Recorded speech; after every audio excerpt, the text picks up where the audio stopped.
یو سړی دی په دواړو سترګو ړوند دی او دی کافر د دنیا علاجونه یې وکړه نه جوړېده. ښځې خیال وکړو چې راشه دا محمد صلی الله علیه وسلم ډېر لوی سړی دی، د ده څه دوایي په دې سترګو کې دې میړه ته واچوه. حضور په لاره روان دی خو چې قدم مبارک یې کېښو د ښځې د قدم لاندې نه خاوره راواغسته او په پوړی کې راوړه. میړه ته یې وویل چې یو نوی قسم دوایي مې درته راوړه. سلایي راواغستو، یو سترګه کې ورته واچوله، په بله سترګه کې واچوله، خو چې سلایانې ترې لرې کړې چې ګوري یو سترګه یې دومره دومره. ښځې ته وایي دا څنګه دارو، زما خو سترګې جکې جوړې بیناش. ښځې ورته ویل دا د هغه چا د خپو خاوره ده چې چا ته ته شپه ورځ کنځل کوي. ویلې ښه ودرېږه. چاړه یې راواغسته او دواړې سترګې یې وویستې چې تا د دشمن د خپو خاورې ما ته په سترګو کې واچولې. خو چې سترګې یې وویستې لاندې نه نورې وشوې، چې ګاټې د یې وویستو لاندې نه به بل ګاټې راووتو. آواز ورته وشو چې بدبخته تا پکې داسې رانجه اچولې دي که تر قیامته پورې ته دا خپلې سترګې وباسې نو نورې به کېږي، قیامت یې وباسې. نو مولانا روم وایي چې خاک طیبا از دو عالم بہتر است، خاک طیبا از دو عالم بہتر است، اے خنک شہر کی آنجا دلبر است. اغا خاوری د خپو د جناب محمد رسول الله د دواړو جهانو نه بهترې دي. په کومه ځمکه چې سردار کونین خپه ایښې ده نو د هغه د خپو د لاندې د خاورې چې دی د دواړو جهانو نه بهترې، نو تا پکې دا رانجه اچولې. عزیزانو علما لیکي چې کومې ځمکې سره چې د پیغمبر بدن لګېدلی دی هغه ځمکه د عرش معلا نه بهتره ده. هغه ځمکه دغه مسلک دی د علماء دیوبند. علماء دیوبند نن ستا په دې ملک ډېر کوڅه ډب را پیدا شي، روټي خلاص نفسونو ړانده کړي، پردو روټو ړانده کړي، پردی خورواګانو ړانده کړي. روټي خلاص نن وایي دا د دیوبند ملیان چې دي دا پیډان نه مني، اولیان نه مني، پیډان نه مني. پیران ولې نه مني؟ ته پیر پیدا کړه ته بیا ګوره چې مونږ یې منو که نه منو. مونږ خو پیر هغه سړي ته وایو چې هغه په میدان کې ظالم او جابر بادشاہ ته حق ویلو والی. په دې خبره پوهېږئ؟ پیغمبر فرمایلی دي افضل الجهاد کلمت حق عند سلطان جائر. لوی جهاد دا دی چې ظالم بادشاہ ته مخامخ یو حق خبره سړی وکړي. کم چې ضیاءالحق غوندې ظالم ته دعاګانې کوي هغه هم بزرګان دي. د اسلام شرمي ته چې څوک دعاګانې کوي هغه هم بزرګان. زه ذاتي طور په ایمان کې په دې زما بدي شي چې دې کوشي او ټټو دي مونږ لرا کی دا به د سیاسي خلکو ایمانی زما نه دی. زما په دې بدي شي چې په 10 کاله کې د پاکستان نه د اسلام جنازې وویستې. په 10 کاله کې ته وګوره نن ستا ټول ملک چې دی د ډمتوب او د کنجرتوب ډیپو دی. دا میوزیک سنټرې چې دي دا د کنجرتوب او د ډمتوب ډیپوان دي او که نه دي. هغه ورځ ما ته یو خط راغلی دی د هانګ کانګ نه، خط راغلی دی د هانګ کانګ خلقو ما ته لیکلي دي چې مولانا صاحب لوی لوی تقریرونه کوي او ستا په صوبه کې بلو پرنټ جوړیږي. بلو پرنټ، بلو پرنٹ ترجمه پیژنئ؟ لرې شئ سیمو مرتیر کو قسم په خدای چې هلکان وایي ډنډا ګوله یم کوړی او چې ځوانان وایي څه په خرو سورېدی او چې زاړه شوي په 16-15 نه پوهېږي. که زاړه دي هغه په 16-15 پوهېږي نه، که ځوانان دي په بل قهر اخته دي په پاکستان کې. نو دا ملک څه شی شو؟ نه خدا هی ملا، نه وصال صنم، نہ ادھر کے رہے اور نہ ادھر کے. بلو پرنٹ جوړیږي ستا په صوبه سرحد کې. بلو پرنٹ فحش فلمونه په 2,00,000 قسمه طریقو باندې زنا هغه ته کیمرې لګېدلې وي او هغه د زنا تصویرونه په صوبه سرحد کې جوړیږي او هانګ کانګ ته خط مې ساتلی دی. اوس دا سوچ کوم چې ورکې چاله ورکې چې دې باندې څه ایکشن واغستی شي چاله ورکې. د میوزک سنټر او د وی سی آر او د بلو پرنٹ کیسټو دکانونو اجازت حکومت نه دی ورکړی. نه دی ورکړی. نو چې زه درته وایم وایي درمیان قار دریا هم چو بندم کر دئی باز میں گوئی کے دامن تر مکن ہوشیار باز. چې حکومت اجازت ورکړی دی چې ته د جمعې په شپه د فحش فلم کیسټ په کرۍ ورکولی شي چې ټوله شپه ورته دا د کچنۍ زامن ناست دي او ګوري یې که نه دي. نو زه کوزاغه خط کوم حکومت له ورکړم؟ شرمېدلې پوس پرې کړې بې حیا او بې غیرته حکومت نن د ویډیو گیمونو اجازت چا ورکړی دی په دې پاکستان چې هر یو ماشوم ځي او د مور خښتک خرڅوي او روپۍ والا را پیدا کوي او ویډیو گیم ګوري. نن ستا ملک د کنجرتوب او د ډمتوب اډه چا کړه؟ غار حرا ډېرو اجیانو صاحبانو لیدلی دی. پاس په غره کې د غره په سر کې یو غار دی او هغې کې به حضور ناست و. په کومه ورځ باندې چې 40 کاله عمر د رسول الله صلی الله علیه وسلم پوره شو په دغه ورځ باندې ورته وحی وشوه او وحی راوړه جبرئیل علیه السلام. علما لیکي چې دا آیاتونه د قرآن چې څه وخت کې رسول الله صلی الله علیه وسلم ته غار حرا ته راوړل نو دا په یاد باندې پیغمبر ته ویلې او کنه په کاغذ لیکلي.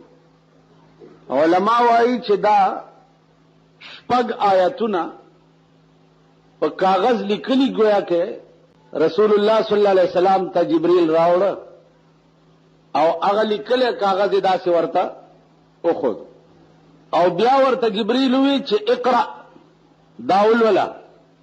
پیغمبر چې ورته څه وخت کې وکتل نو هغه فرمایل چې ما انا بقارئ زه دا لوستی نشم ځکه چې زه پړه ونه یم. بیا ورته جبرئیل وی چې اقرا داول ولا نو حضور ورته بیا فرمایل چې ما انا بقارئ دا زه نشم لوستی ځکه چې زه پړه ونه یم. ائمه محدثین وایي چې جبرئیل علیه السلام رسول الله صلی الله علیه وسلم سینې سره ولګولو ځان ته غاړې است نو هغه غاړې وته سره څومره انوار او تجلیات او څومره علوم چې وو هغه ټولې د پیغمبر په سینه کې ډک کړ. چې ډکی کړ اوس دا بیا د موږ د عقل نه ماورا خبرې ځکه چې کله کله په یو نظر باندې دنیا اوړي راوړي. لکه یو بزرگ وی درفشانی نے تیرے قطرے سے دریا کر دیا دل کو روشن کر دیا اور آنکھوں کو بینا کر دیا. خود نہ تھے جو راہ پر اوروں کے ہادی بن گئے کیا نظر تھی جس نے مردوں کو مسیحا کر دیا. په یو نظر دنیا سنه سه جوړ شي. عزیزانو په خوا به دا اشتباهګانې خلقو ته وی چې یاره په یو نظر څنګه سړی سنه سه جوړ شي که نه. خو په پاکستان کې به ګوره دا خیال نه کوئ چې په یو نظر سړی نه سنه سه جوړ شي. دا زما عقل نه مني نو دا به په پاکستان کې تصور نه کوئ. ځکه چې په پاکستان کې تاسو ولید چې د ضیاءالحق صاحب په یو نظر هغه خلق نن د ټول پاکستان وزیران دي چې د لاسه به بیره موانلې او نه به دا وغواړي چې د دې شکل ته به لګو کته. لیکن د ضیاءالحق صاحب نظر کرم چې په پریوته ده نو د ټول پاکستان وزیران. که تاسو خیال کړئ دلته پخوا یو وزیرو چې نتګلای نه لاندې ایوبیا ورته وایي، ایوبیا، هغه د عیاشه او د لوفره اډه ده. هغه عیاشه او د لوفره په اډه کې یو وزیر په زنا کې نیولی شوی و. اورېدلي مو چېرته؟ نه، خبر هم نه یې ته. بیا د ټول ملک اخباراتو ورپسې لیکلي وو.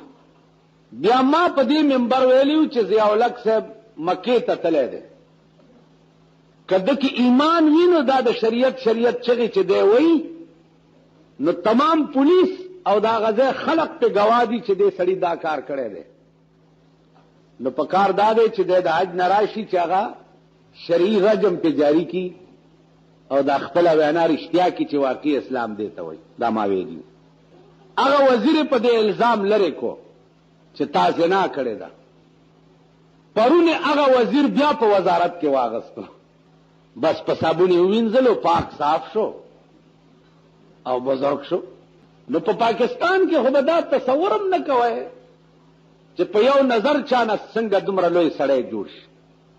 نظر کرم دی چې په چا پرېوتو د نیست نه هست شي. دا ستا د ملک وزیرانو ګوره، د یو خو پکې داسې کاشوغه خوله ده چې خبرې کوي دا د پوزې سرې زنې سره لګي. عام ستا د مبارک ملک وزیر کړی دی. خلق پرون یو سړی راغی وی جی پلانی سړی له مې د کار ویلو، پلانی وزیرم ورته ټلیفون کړی خو لکتم ورته وایه مالور شاه پلانی وزیر ته په ځان سور که او ته په هغه سورېږه. زه خدای دې کور روان که چې کور دې ور. تاسو خیال راغی. عرض مې دا و چې که د دنیا نظر کرم د ډیران نه سره روچت کی او د ملک وزیر اعظم یې جوړ کی نو د جناب محمد رسول اللہ نظر کرم کیا نظر تھی جس نے مردوں کو مسیحا کر دیا. اوس خو هم څه نه عقل کې خبره راغلي. ما ویل مونږ د وړاندې صف کې اکثر دا ساده غونډې ناستې کنه بالکل بوډاګان شي سر خوځوي خو په 16-15 بالکل نه پوهېږم. نو عرض دا و چې جبریل څه وخت کې سردار کونین سینې سره ولګولو نو تمام علوم الهیه چې هغه د ده په سینه کې ډک کړل. بیا ورته وایي چې اقرا باسم ربک الذي خلق خلق الانسان من علق. نو رسول الله صلی الله علیه وسلم مو فرمایل چې اقرا باسم ربک الذي خلق. دا رنبنی آیاتونه د قران دي چې په غار حرا کې په 40 کال د نبوت باندې پر رسول الله صلی الله علیه وسلم نازلېدل شروع شو. عزیزانو بیا د جبریل سینه لګول دی پر یو عجیبه درته وایم.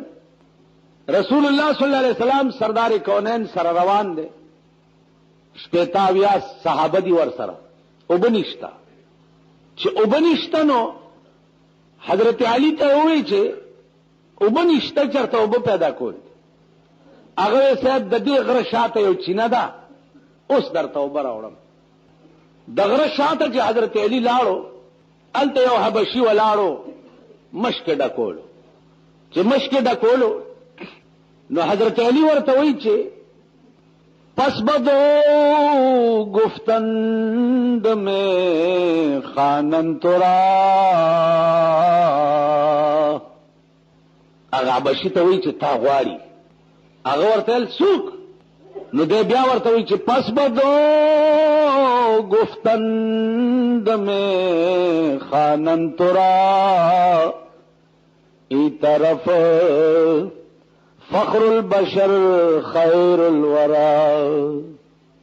اغا فخر البشر او د ټول کائنات سردار چې دی هغه دی غواړي او دا مشک لک پکار دی او بال توړم. نو حبشي ورته وایي چې من نه دانم کیستو، زه نه پیژنم فخر البشر څوک دی او خیر الورا څوک دی، زه نه پیژنم. حضرت علی ورته بیا وایي چې ته نه پیژنې؟ وی نه. ورتوی سید و سرور محمد نور جان سید و سرور محمد نور جان بہتر و مہتر شفیع مجرمان اغا ہستی دی غواړي ابشی ز مشکم ندر کوم او زمم نه بس حضرت رضی دے گریوان نونی ویل دا مشکم توڑے او زیبم سره د مشک حبشی راوستو د حضور مجلس تا چرای وستو چې دا ولی ویجی ما د توي چې تلګ رازا غواړي دې د نه راتلو بیا مې ورته دام وی چې سید سرور محمد نور جان بہتر و مہتر شفیع مجرمان بیا هم نه راتلو په زور مې راوست حضور صلی الله علیه وسلم ورته فرمایل هغه بشی ته اجازه ته دا وبلګي مونږ ول جو لګوي د مشک په خله داسې ګوتې کې خوې هغه وبد دي ګوتو په دې ګورتونو کې را به دې ټول صحابه اومس کله او د سنم په وکړه خو چې مشک داسې کو نه مشک مغه څه ډاکو ابشي چې وکړه حیران شو چې دا دومره دنیا په او داسمو کو ویمس کله او مشک مغه څه ډاک دا دې حضرت علی چې څه وې دا رښتیا وې د حضور ته فرمایل چې زه مسلمانې ګم حضور فرمایل چې ډېر خدای وای چې لا اله الا الله محمد رسول چې مسلمان شو نو حبش چې ده په دنیا کې د دینه تور خلق نور نشته ډېر تور دي چې مسلمان شنه حضور علی السلام ورته فرمایل چې ډېر خراش چراغ نو هغه بشي سینې تغاړېست او د خپل عبا مبارکه چې ودای پیدا سي ورواچول ډېر ساتي سینې سره لګول او چې عبا ته لری کړه هغه حبشي فطری پیدا تور ا د سور لسم سپوږمۍ په شان چمکېده د هندستان یو بزرگ دی هغه ولی باندې چمکېده هغه یو دوه شعر ورپسې بیا ویلي دي چې بے رنگیانو بے ढंगियानु बे रंगियानु बे ढंगियानु हिक नाल नजर दे रंग जाना जड़ रात सोना लंग जाना په هغه سینا او نظر بولی سره د سپوږمۍ په شان نه چمکاویږي کومه هستی چې داسې وي چې په کومه لاره تیر شي هغه لارې نه درې ورځې خوشبويي دي عزیزانو مولا علی قاری لیکلی دي چې د حضور علی السلام په کوټه کې به یو ډولګای پرته وه کله د وړو بولو ضرورت به چې شنو هغه ډولګای کې به یو وینځه وه آثار کې چرته تګې شوې ده نو چې تلې دا ډولګای کې اوبه پرتې دي نو هغه اسکلي دي چې اسکلي دي حضور ورته فرمایل وینځه ته چې ډولګای کې څه اوبه دي هغه بار توی کا وې صاحب هغه خو ما اوس کله عزت کېوم